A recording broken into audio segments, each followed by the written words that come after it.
I wanted to tell you about how my steps were actually ordered by the Lord. I know the Bible says our steps are ordered by the Lord. I was walking from the kitchen down 2 steps to the living room, and we have hardwood floors that, with socks on, can be very slippery. So I lost my footing. One foot went out from under me. I landed on my butt, which was great. I didn't fall actually on my face, but my other foot took the brunt of it, took the heel, and then slid down and I really kind of cracked my foot and my ankle, and made it down to the couch and put my foot up on the coffee table. And the first thought was, oh shoot, I'd either sprained or broken my ankle. Started to feel a lot of pain and swelling and that kind of thing going on. I immediately really turned to God and just thought, this is not a this is inconvenient. I don't have time for this. Like the first thought was, uh-oh, if I can't walk, then all of these things, how long it's going to take, all the things I can't do, all the things I need to do, all the way it's going to get in the way. Like all of the arguments of the problem started coming up. And I immediately said, no, I do not agree with this. I am not subject to this. This is circumstances trying to tell me about the reality of who I am.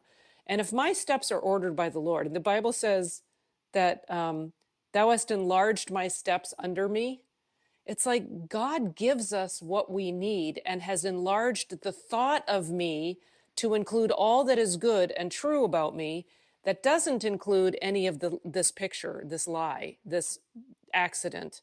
And there are several lines in this scientific Christianity that Mrs. Eddy gives us, that accidents are unknown to God, and that I can never fall out of love, right? That I'm always embraced in love and the expression of love. So I can't ever fall out of that. So these thoughts are coming to me at the same time. I I really took a stand. Oh, interesting. I took a stand for the truth.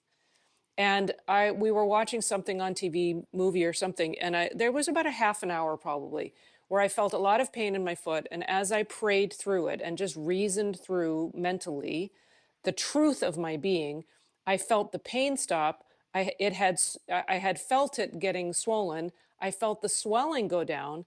And then about a half hour later, I had an opportunity to get up and go into the kitchen for something again.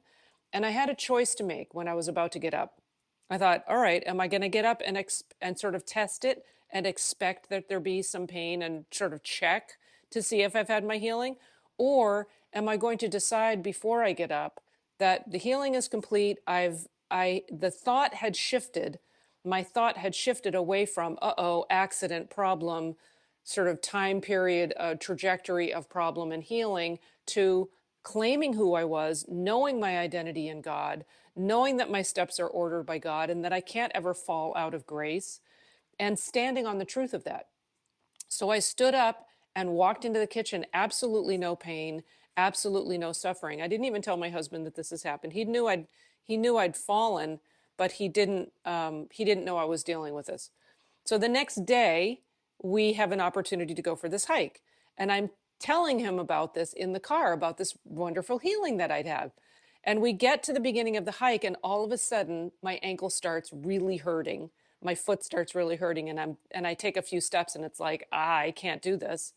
And then I thought, wait a second, I already had my healing. I'd been walking around on it for a whole day. So the thought of it brought up all the symptoms again. And I thought, well, isn't that telling that when I reject the thought, the physical experience that I am experiencing matches the thought. So I just immediately rejected the thought again, and then the pain left, and I ended up walking, and the hike was fine, and it didn't come back again. There was no suggestion of it again. But I just am so grateful for this science that we have, the science of the Christ, that the Christ thought is the power, that the Christ truth is the power, that the suggestion or the belief that there's a problem and that we need to claim it as ours is the thing that we can overcome.